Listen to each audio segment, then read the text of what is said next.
Hello student, आज हम लोग टाइम एंड वर्क के बारे में पढ़ेंगे। टाइम एंड वर्क के बारे में तो ध्यान से सुनना क्या होता है। अगर मान के चलो एक यहाँ पे राम करके आदमी है, वो एक दिन में मान लो 2 कुर्सियाँ बना रहा है, 2 चेयर्स बना रहा है। और रहीम जो है ना वो एक दिन में 1 चेयर बना रहा है, एक दिन में 1 चेयर बना रहा है। तो इसका मतलब राम को 7 दिन में कितने कुर्सियाँ बनेगा? 14। और रहीम 7 दिन में 7 चेयर्स बनाएगा। इससे ये बात आपको नोट डाउन आपको आसानी से आप यहाँ से कर सकते हो कि अगर राम एक दिन में 2 चेयर्स बना रहा है, इसका मतलब राम का काम करने का स्पीड ज़्यादा है, तो उसको टाइम कम लग रहा है काम करने के लिए। अगर टाइम कम लग रहा है तो उसका काम ज़्यादा हो रहा है। 14 कुर्सियाँ बना रहा है ना, तो राम एक दिन में 2 कुर्सियाँ बना रहा है, इसका मतलब राम को टाइम कम लग रहा है। टाइम कम लग रहा है इसका मतलब उससे काम ज़्यादा हो रहा है। ठीक है। और रहीम एक दिन में एक ही चेयर बना रहा है, एक दिन में एक ही चेयर बना रहा है, इसका मतलब रहीम को टाइम ज़्यादा लग रहा है। और रहीम को टाइम अगर ज़्यादा लग रहा है तो रहीम से जो काम हो रहा है वो भी कम हो रहा है। ठीक है। ध्यान से सुनना मैं क्या बोल रहा हूँ। राम एक दिन में 2 कुर्सियाँ बना रहा है, इसका मतलब उसको टाइम कम लग रहा है, तो उससे होने वाला जो काम है वो काम ज़्यादा हो रहा है। और अगर रहीम को एक दिन में एक ही कुर्सियाँ बना रहा है तो इसका मतलब उसको टाइम ज़्यादा लग रहा है, तो उससे होने वाला काम भी क्या होगा? कम हो जाएगा। इसका ये सिंपल से मतलब निकल के आता है कि जो टाइम और वर्क होते हैं ना, एक दूसरे के ऑपोजिट होता है। टाइम और वर्क एक दूसरे को क्या होता है? ऑपोजिट होता है, ये ध्यान रखना। तो अगर किसी आदमी को अगर काम कोई काम करने के लिए अगर टाइम जो है, किसी आदमी को कोई अगर काम करने के लिए टाइम जो है वो अगर टाइम कम लग रहा है तो वो ज़्यादा काम कर सकता है, ज़्यादा काम कर सकता है। और अगर किसी आदमी को काम करने के लिए अगर टाइम ज़्यादा लग रहा है तो इसका मतलब उससे होने वाला काम क्या हो जाएगा? कम हो जाएगा। इससे ये निकल के आ रहा है कि टाइम और वर्क एक दूसरे को क्या होते हैं? अपोजिट होते हैं। क्या होते हैं? अपोजिट होते हैं। अब हम लोग क्या करेंगे, इसके बेसिस पर कुछ क्वेश्चन सॉल्व कर लेंगे, तो क्वेश्चन से आपको और आइडिया अच्छे से क्लियर हो जाएगा। चलो, अब क्वेश्चन नंबर 1 देखो क्या बोल रहा हूँ मैं। क्वेश्चन नंबर 1 ये बोल रहा है कि कोई आदमी ए है, कोई आदमी है, उसका नाम है ए। और कोई आदमी बी है ना, उसका नाम बी है। अब क्या कर रहा है ना, कोई काम करने के लिए कोई अगर ए अकेला काम करेगा, ए अगर अकेला काम करेगा कोई, तो उसको अकेले से काम को कंप्लीट करने के लिए, या मैं आपको क्वेश्चन के फॉर्मूले में लिख के देता हूँ। To complete a work to complete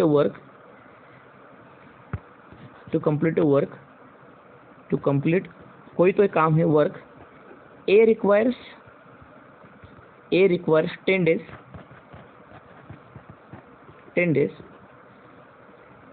and to complete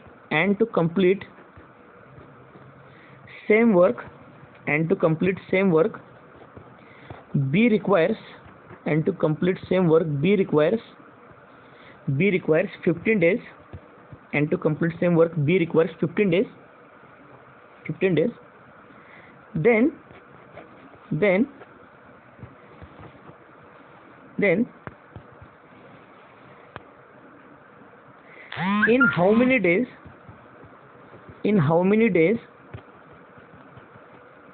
Then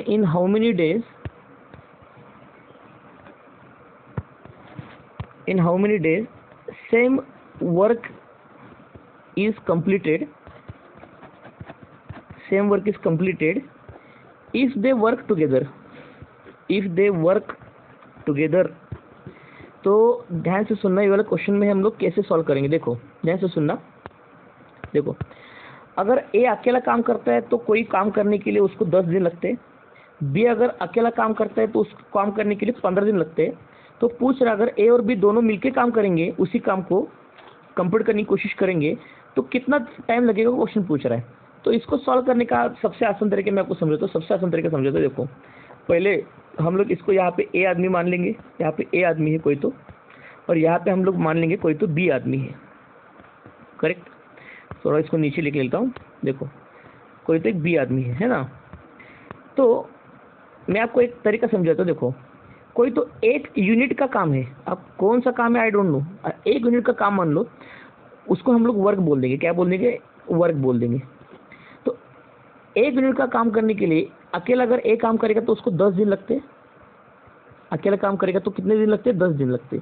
तो पहले आप निकालो, एक दिन में ए कितना काम करेगा, फिर एक्स काम करेगा, इसका क्रॉस मल्टीप्लिकेशन करो, और क्रॉस मल्टीप्लिकेशन करने के बाद एक दिन में ए कितना काम करेगा? 1/10 करेगा। ये तो आपको यूनिटरी मेथड आता है ना, 1 यूनिट का काम होता है 10 दिन में, तो एक दिन में कितना काम होगा? 1/10 यूनिट का होगा ना। एक दिन में कितना काम होगा? 1/10 यूनिट का काम होगा। अरे बस हमें, चलो अगर बी के पर्सपेक्टिव से देखेंगे, अगर बी के पर्सपेक्टिव से देखेंगे तो देखो कैसे हो रहा है। वही काम है, सेम काम है, तो उसी को हम लोग बोल देंगे 1 डे, 1 यूनिट। तो 1 यूनिट का वही काम करने के लिए बी को टाइम लगता है 15 दिन। कितने टाइम लगता है? 15 दिन लगता है, करेक्ट, 15 दिन लगता है। तो एक दिन में फिर आप निकालो, एक दिन में बी से कितना काम हो पाएगा? तो ये करेंगे क्रॉस मल्टीप्लिकेशन, तो होगा 1/15 यूनिट्स का काम हो जाएगा एक दिन में। एक दिन में 1/15 का काम हो जाएगा, ठीक है। अब अगर वो दोनों मिलके काम करेंगे, तो वो दोनों मिलके अगर एक दिन में काम करेंगे, एक दिन काम करेंगे दोनों मिलके, तो कितना काम कंप्लीट करेंगे देख लेते हैं हम लोग।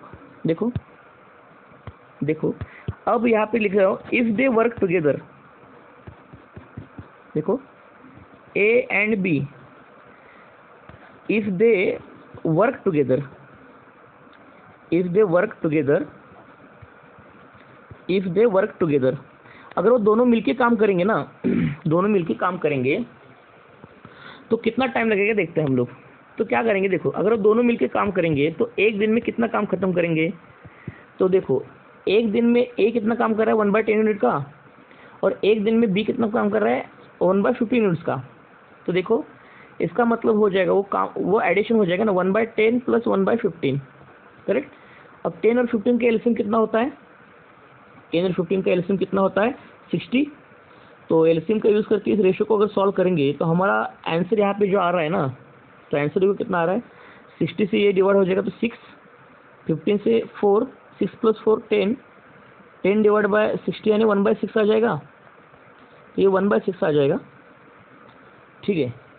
तो दोनों मिलके एक दिन में कितना काम करेंगे? 1/6 यूनिट का काम करेंगे।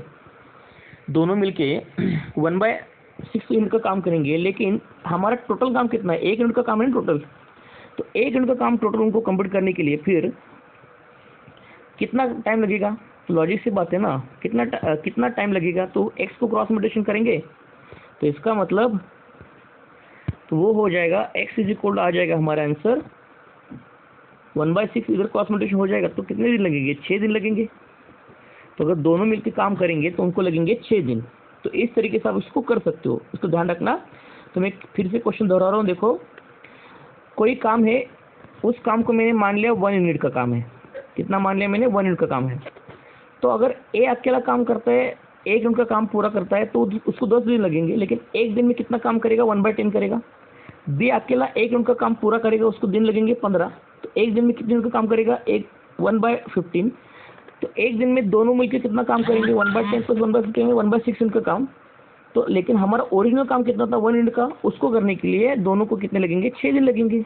ये तो बहुत ही आसान क्वेश्चन है। दोनों को कितना टाइम लगेगा? 6 दिन का टाइम लगेगा। ओके, नाउ चलो हम आगे वाला क्वेश्चन पढ़ लेते हैं। अब देखो आगे वाला जो क्वेश्चन है ना, आगे वाला क्वेश्चन क्या है? देखो if A and B work together, if A and B work together, then they require 15 days। अगर A और B मिलके काम करेंगे तो उनको 15 दिन लगते हैं, 15 days। if B individually does same work, he requires 20 days। he requires 20 days। then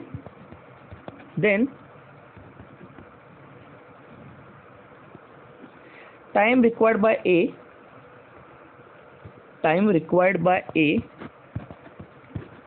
if he works individually, to complete same task. If he works individually to complete same task. To complete same task. ठीक है, अब ध्यान से सुनना, मैं question यहाँ पे क्या बोल रहा हूँ। देखो, कोई तो काम है, मान लो I don't know which work, उस काम को हम लोग 1 यूनिट का काम मान लेंगे ना। तो ए और बी है, कोई तो काम कर रहे, मिल के काम कर रहे हैं, तो उस काम को करने के लिए उनको 15 दिन लगते हैं। अगर बी अकेला करता है तो उसको 20 दिन लगते हैं उसी काम पर। और उसी काम पर अगर ए अकेला काम करेगा, ए अकेला काम करेगा तो उसको कितने दिन लगेंगे वो निकाल रहा है, वो निकालने के लिए बोल रहा है। तो हम लोग पहले क्या करेंगे, देखो डायग्रामेटिकली मैं आपको समझा। तो यहाँ पे एक आदमी है ए और यहाँ पे एक आदमी है बी, करेक्ट।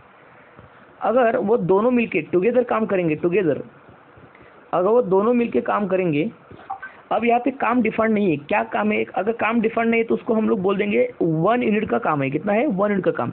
अगर दोनों मिलके 1 यूनिट के काम करेंगे, 1 यूनिट का वर्क करेंगे, तो उनको लगता है 15 दिन। तो देखो मैं कैसा क्वेश्चन आसान कर रहा हूँ, 15 दिन। तो हमेशा निकाला करो एक दिन में दोनों मिलके कितना काम करेंगे। तो फिर एक दिन में दोनों मिलके 1/15 यूनिट्स का काम करेंगे। क्रॉस मल्टीप्लिकेशन करके सॉल्व करूंगा। एक दिन में दोनों मिलके 1/15 यूनिट्स का काम करेंगे, ठीक है। उसके बाद बारी आती है अगर बी अकेला काम करेगा एक दिन में। तो देखो, तो अगर बी अकेला काम करेगा, बी अकेला यानी B, if B individual works, वही काम बी अगर अकेला करेगा, तो देखो वो इनिशियली काम क्या था, 1 यूनिट का काम था। तो 1 यूनिट का काम करने के लिए बी को कितने दिन लगते हैं? 20 दिन लगते हैं, करेक्ट, 20 दिन लगते हैं। तो एक दिन में बी कितना काम करेगा फिर? तो एक दिन में बी कितना काम करेगा एक्स, उसको करेंगे क्रॉस मल्टीप्लिकेशन। तो एक दिन में बी काम करेगा 1/20 यूनिट का काम करेगा। एक दिन में बी कितना काम करेगा? 1/20 यूनिट्स का काम करेगा। तो बताओ ए प्लस बी, हाँ, तो ए इंडिविजुअली काम करेगा तो उसको कितना टाइम लगेगा? ए अगर इंडिविजुअली काम करेगा, इफ ए वर्क्स इंडिविजुअली, तो उसको कितना टाइम लगेगा वही काम करने के लिए, वो क्वेश्चन पूछ रहा है। तो हमारा काम आसान हो गया। देखो हमारा काम आसान हो गया। देखो अगर वो दोनों मिलके काम करेंगे ना एक दिन में, तो कितना काम करेंगे? 1/15 यूनिट्स का। अगर बी अकेला करेगा तो एक दिन में 1/20 यूनिट्स का काम करेगा। तो इससे हम लोग क्या कर सकते हैं ना, इसे हम लोग एक प्रेडिक्शन कर सकते हैं, आराम से एक प्रेडिक्शन कर सकते हैं। फिर एक दिन में ए कितना काम करेगा? बहुत ही आसान है। देखो दोनों मिलके एक दिन में कितना काम करते हैं? 1/15 का। बी अकेले कितना करता है एक दिन में? 1/20 का। तो बस करना कुछ नहीं है। फिर ए कितना काम करेगा? 1/15 से आपको 1/20 को माइनस करना पड़ेगा ना। 1/15 तो दोनों मिलके काम करते हैं एक दिन में, और एक दिन में बी कितना काम करता है? 1/20, और इनका जो डिफरेंस होगा वही काम करेगा ए एक दिन में। तो 15 और 20 का एलसीएम कितना होगा? 60। तो 4 - 3 कितना आएगा? 1/60 आएगा। तो एक दिन में ए काम करता है 1/60 यूनिट्स का। तो टोटल हमारा काम कितना था? 1 यूनिट का काम था। तो 1 यूनिट का काम करने के लिए ए को टाइम कितना लगेगा? 60 डेज लगेंगे क्रॉस मल्टीप्लिकेशन करने के बाद। x = 60 डेज लगेंगे। ये बहुत ही आसान है। इस तरीके से आप इस क्वेश्चन को टैकल कर सकते हो, ठीक है। तो अब मैं क्या करता हूँ, this is the first part of the video, ये आप अच्छे से देख लेना। इसके बाद मैं इफिशिएंसी वाले भी क्वेश्चन आपको डाल देता हूँ सॉल्व करने के लिए। Thank you so much.